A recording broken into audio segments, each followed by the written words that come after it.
ఖచ్చితంగా నా పనిని ముగించుకుని నేను వెళ్ళవలసిన వ్యక్తిని అని నేను నమ్ముతా ఉన్నాను.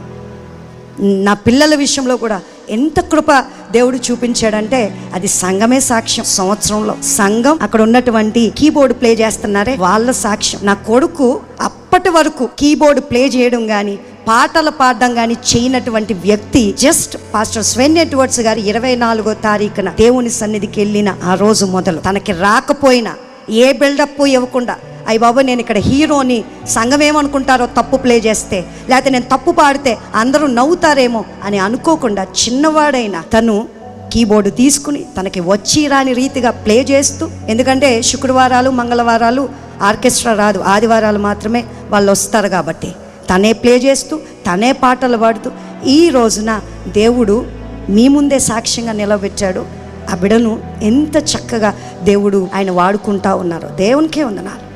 అలాగే సంఘం విషయంలో కూడా చాలా చాలా పరిస్థితులు అంతకుముందు పాస్టర్ గారు ఇక్కడ చెబుతూ ఉంటే మీ ధోరణి మీదే, మీరు ఇంటికి వెళ్ళాక మీరు చేయవలసినవి మీరే, కానీ ఈ రోజున మీరేమయ్యారో నాకు తెలుసు. మా పాస్టర్ గారికి ఇష్టం ఉండదు అలా చేస్తే, దేవుడికి తెలుసండి.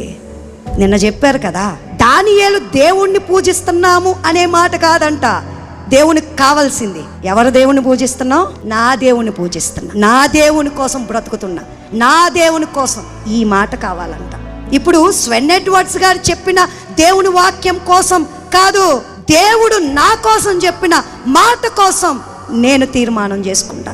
ఈ తీర్మానం సంఘంలో మీలో చాలామంది మీ ముందు నన్నే దేవుడు సాక్ష్యంగా నిలబెట్టాడు. దేవునికే వందనాలు.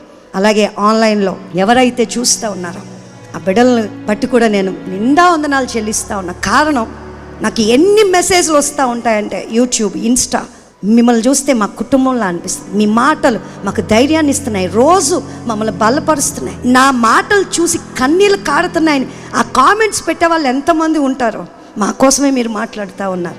మిమ్మల్ని ఒక సాక్ష్యంగా పెట్టారు. నాకు దేవుడు రూపాంతర దేవాలయం, లైఫ్ గివింగ్ చర్చ్, ఆయన సంఘాలను దేవుని, అందుకే వాళ్ళ కోసం ఖచ్చితంగా అది ఎంత రాత్రి అయినా వాళ్ళకి ఆన్సర్ చేస్తాను. నన్ను అడుగుతూ ఉంటారు, నేనే స్వయంగా డీల్ చేస్తాను. నేను ఇన్స్టాగ్రామ్లో నాకు ఆ భారం దేవుడు నా మీద మోపాడేమో అని తర్వాత అనుకున్నా.